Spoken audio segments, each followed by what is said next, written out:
E hoje eu quero falar sobre a provisão.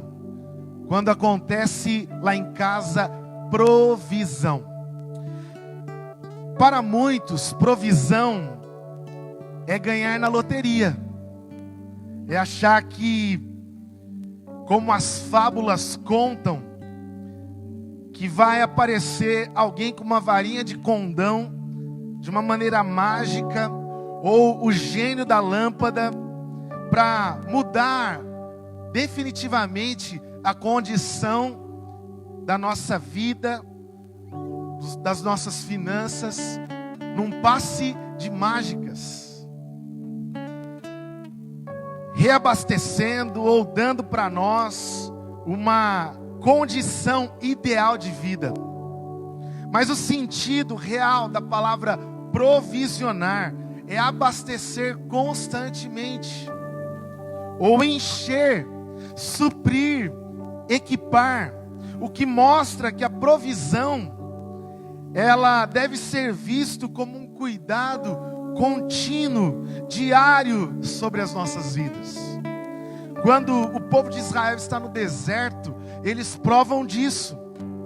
Eles veem Deus provendo nos momentos mais delicados, com a porção certa, com o cuidado constante sobre eles. O maná era um exemplo real dessa provisão. Deus dava todo dia a quantidade necessária para que eles pudessem se alimentar. E nem podia ser guardado para o outro dia, porque apodrecia. Porque a provisão de Deus era diária. E hoje, diante do texto que nós vamos ler, que está lá em 2 Reis, capítulo de número 4. 2 Reis 4, de 1 a 7, a palavra de Deus nos diz assim: certo dia a mulher de um dos discípulos dos profetas foi falar com Eliseu: teu servo, meu marido, morreu, e tu sabes que ele temia o Senhor, mas agora veio um credor que está querendo levar os meus 2 filhos como escravo. Eliseu perguntou-lhe: como posso ajudá-la? Diga-me o que você tem em casa. E a mulher respondeu: tua serva não tem nada além de uma vasilha de azeite. Então Eliseu disse: vá pedir emprestadas vasilhas a todos os seus vizinhos, mas peça muitas. Depois entre em casa com seus filhos e feche a porta. Derrame daquele azeite em cada vasilha e vá separando as que você for enchendo. Depois disso, ela foi embora, fechou-se em casa com seus filhos e começou a encher as vasilhas que eles traziam. Verso 6: quando todas as vasilhas estavam cheias, ela disse a um dos filhos: traga-me mais uma. Mas ele respondeu: já acabaram. Então o azeite parou de correr. Ela foi e contou tudo ao homem de Deus, que lhe disse: vá, venda o azeite e pague suas dívidas, e você e seus filhos poderão viver do que sobrar. Qual é a maior necessidade do ser humano? Qual é a maior necessidade que você tem hoje enfrentado na sua casa? Essa viúva vivia uma grande necessidade. O historiador Flávio Joséfo, ele contando sobre essa comovente história de uma mulher que tinha visto e vivido dias melhores. Essa mulher, enquanto seu marido Obadias estava vivo, ela era nutrida no colo do luxo.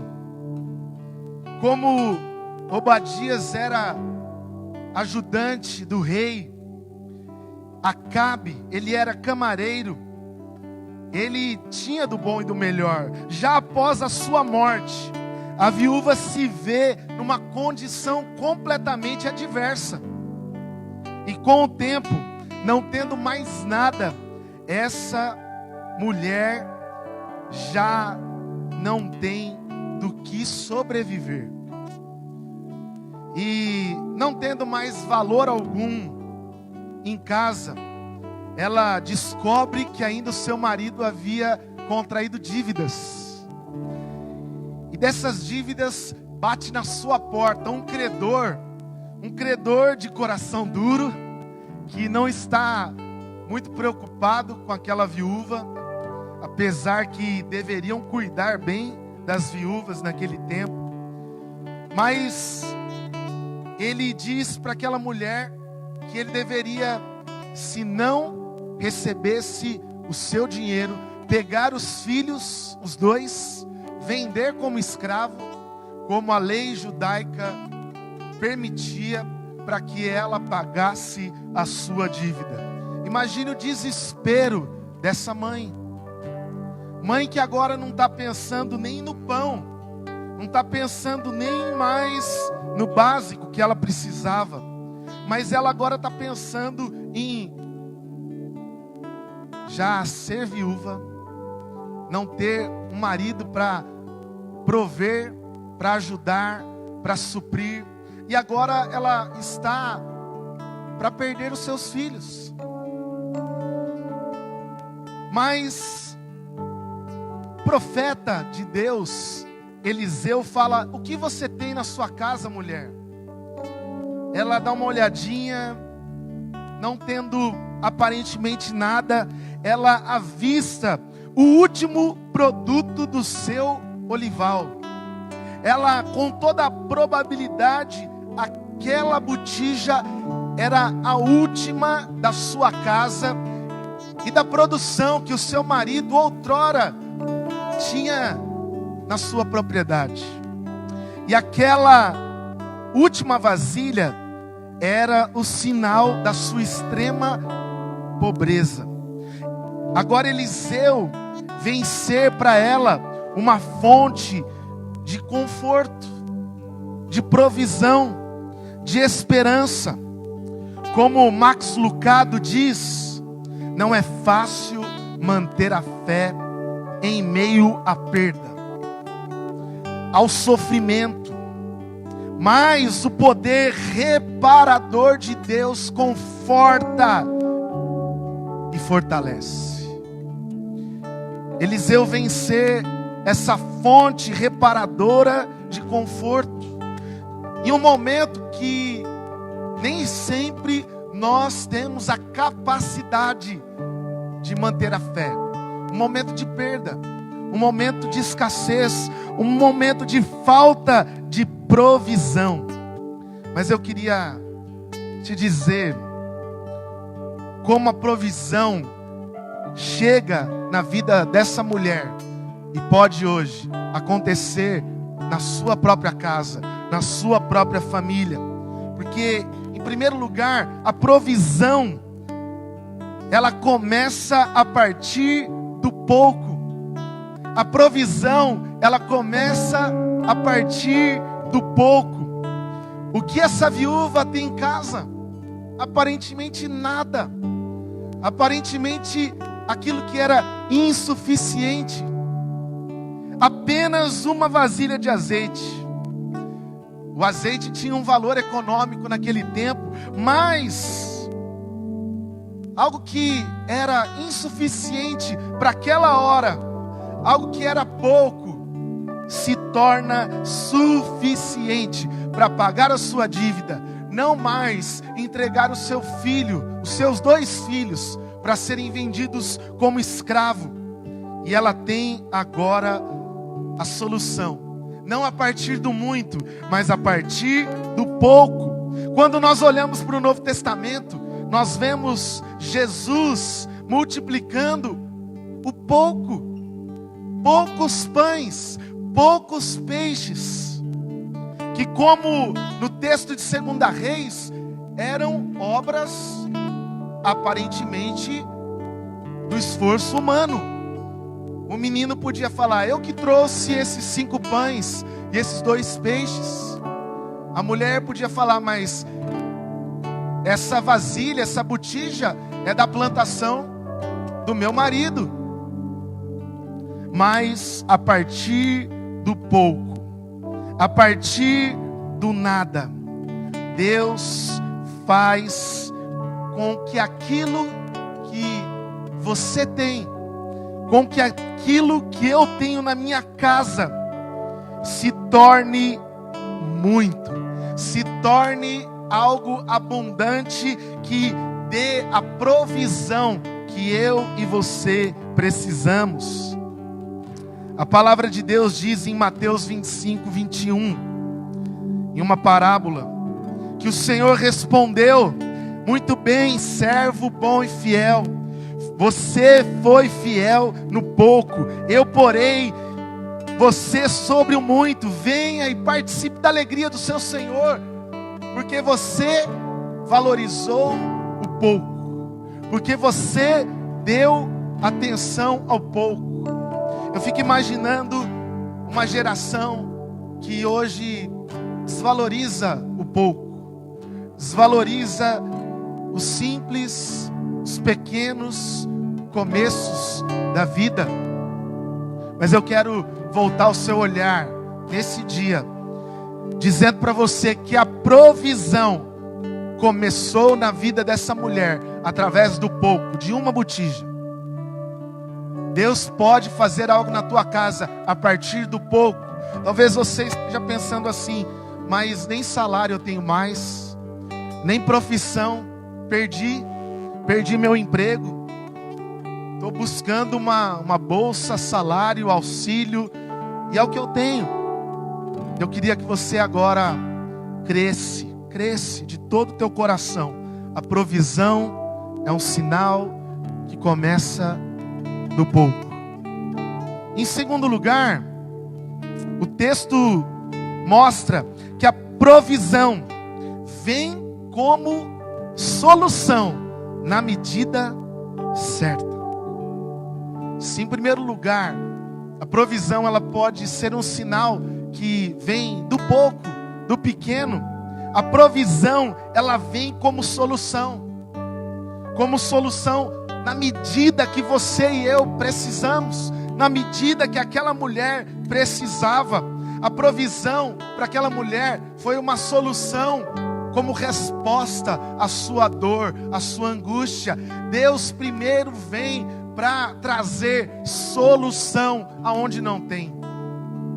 Imagine a viúva sem comida, agora tendo que entregar os seus filhos para pagar a sua dívida. E ela está pensando: como vou resolver isso? Qual é a solução para esse problema? Sabe quando você se vê sem nenhuma resposta, sem nenhuma solução, a solução humana já se torna insuficiente, incapaz. Mas se você olhar no texto, nem mais e nem menos, acabaram as vasilhas que aquela mulher com seus filhos recolheram. O que aconteceu? O azeite parou de correr, parou de ser derramado. A hora que as vasilhas foi pega a última e cheia, preenchida. Como eu disse aqui, provisão é o encher, é o cuidado constante, é algo provisionado por Deus sempre na nossa vida. Aquela mulher vê o azeite acabar porque acabou os recipientes que ela tinha conseguido.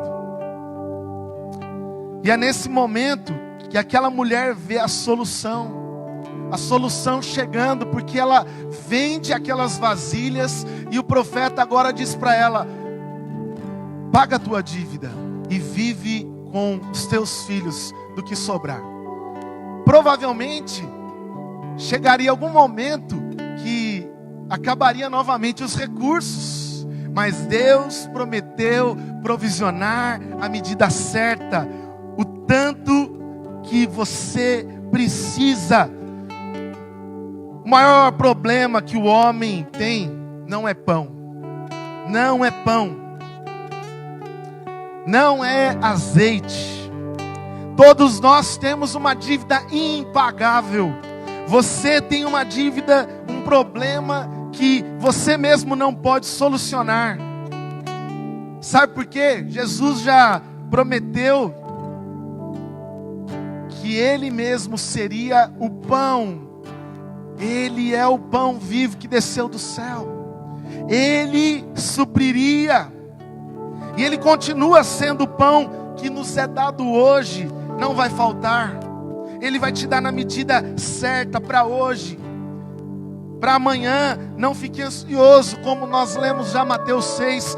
Ele sabe. Não se preocupe. Lembre do Salmo 23, o Senhor é meu pastor e nada me faltará. Eu quero dizer para você, você pode até dizer assim, mas eu estou endividado como essa mulher. Mas eu quero que você lembre, que se Jesus resolveu um problema muito maior do que uma dívida, porque você tinha uma dívida impagável, eu e você tínhamos uma dívida impossível de ser solucionada, mas Ele deu a provisão, a solução na medida certa. Ele mandou o seu Filho Jesus morrer por mim e por você, dando a nós a resposta, a solução que ninguém conseguiria fazer sozinho. Jesus é a solução na medida certa para a nossa maior dívida, que são os nossos pecados. Ele deu o melhor, a medida certa.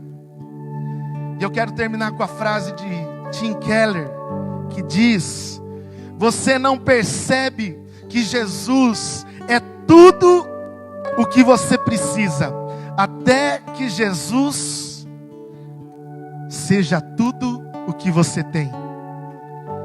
Você não percebe que Jesus é tudo o que você precisa, até que Jesus, até Ele ser tudo o que você tem. Talvez esse problema que você não consegue resolver, Deus já resolveu um problema muito maior do que esse. Ele tem solução na medida certa. Não é à toa que a gente ouve: olha, eu precisava daquilo naquele dia, aquela quantidade, aquela conta ser paga, eu precisava quando eu estava desempregado. E Deus, como cantamos já aqui, é fiel. É fiel. É fiel. E nós vamos agora participar dessa provisão. Provisão que vem do alto, que vem do trono, que vem do céu. A oportunidade de sermos alimentados por essa mesa, por esse pão, por esse cálice. Mas antes eu quero orar com você, enquanto o João vem comigo. Provisão começa a partir do pouco. Provisão é a solução na medida certa. Ele já pagou a maior dívida. Por isso, a dívida dessa mulher foi paga, foi resolvida. E Ele vai resolver na minha e na sua casa também. Pai, eu quero te agradecer pela Tua palavra, nessa oportunidade que temos, porque acontece lá em casa provisão. Pessoas estão enchendo filas de bancos, buscando auxílio, buscando esperança, solução, matar a fome, matar a sede. Deus, venha ser a solução, venha ser a resposta. E talvez aquilo que parece muito pouco, o Senhor vai multiplicar. Multiplica em cada lar. Multiplica, Espírito Santo de Deus. E se tem alguém nesse momento que a dívida maior não é financeira, a falta maior não é pão, mas a dívida são os seus próprios pecados, é a distância, é a barreira. Jesus, obrigado porque o Senhor veio trazer solução para esse homem, para essa mulher, para essa casa, para essa família, na medida certa, um cordeiro de Deus que tira o pecado do mundo. Jesus, seja tudo aquilo que temos. E que o Senhor nos abençoe nesse momento, através também do pão e desse cálice, em nome de Jesus.